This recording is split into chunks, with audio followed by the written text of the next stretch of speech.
Hello everyone, welcome and welcome back to my YouTube channel. So this video is all about how you can cover the whole JavaScript within a 20 days, or we can say the whole backend course within a 20 days. So I just make a roadmap that in 20 days how you can cover the both of them. So I make the video for that how you can cover the whole JavaScript, all the functions and everything in just 10 days, and the Node.js part how you can cover in just 10 days, means the total 20 days. So let's just further started this video.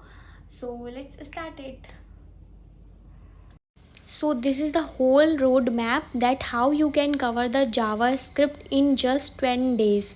सो सबसे पहले आपको day 1 और 2 में क्या करना है, like आपको variables पढ़ने हैं कि वेरिएबल्स कितने टाइप के होते हैं, और लाइक कि डायनेमिक टाइपिंग क्या होता है, टाइप कन्वर्जन क्या होता है, ये सब आपको पढ़ना है. फिर डे 3 और 4 में आपको क्या करना है कि फंक्शंस क्या होते हैं, फंक्शन को डिक्लेयर कैसे करते हैं और फंक्शन को कॉल कैसे करते हैं, एरो फंक्शन और फंक्शन में डिफरेंस क्या है, कॉल बैक फंक्शन क्या होते हैं, हायर दर फंक्शन क्या होते हैं, लाइक रिड्यूस हो गया, मैप हो गया, फिल्टर हो गया.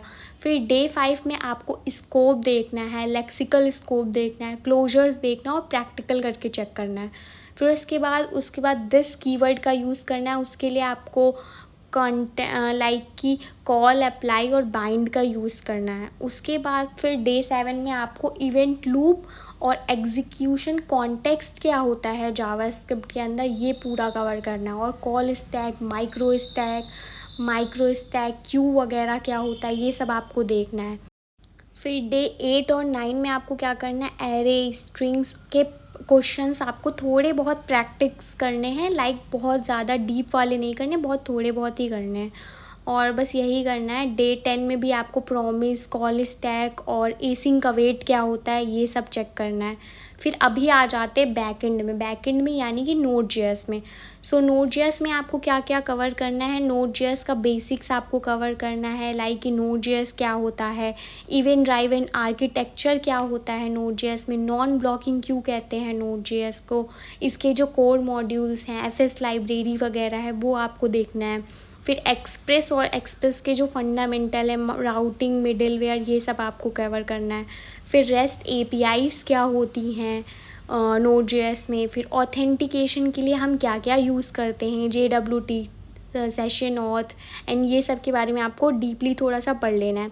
अगर आप MongoDB डेटाबेस के साथ जा रहे हो तो स्कीमा का डिज़ाइन क्या होता है, CRUD ऑपरेशंस कैसे हम बनाते हैं, और MongoDB का भी आपको पढ़ना पड़ेगा. Mongoose जिसमें आपको लाइब्रेरी यूज़ करनी है, तो Mongoose पूरा आपको ओवरऑल कवर करना है.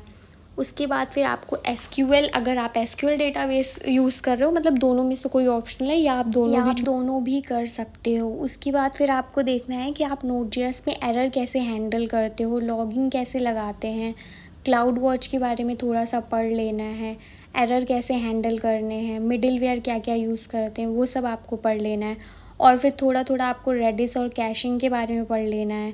फिर आपको पढ़ना है कि बैकएंड का सिस्टम कैसे डिज़ाइन होता है, क्या फ़ोल्डर स्ट्रक्चर हम फॉलो करते हैं, क्या मॉड्यूल्स वगैरह होते हैं, ये सब आपको पढ़ लेना. और बस इतना ही आपको करना है 20 डेज़ तक. उसके बाद फिर आप थोड़े बहुत DSA के क्वेश्चंस कर लो. That's it for this video. So आप ये कर लोगे तो आपका 20 डेज़ में जावास्क्रिप्ट और Node.js पूरा कवर हो जाएगा. So this is about this video. If you like my video, please subscribe my channel. Thanks for watching. Bye bye.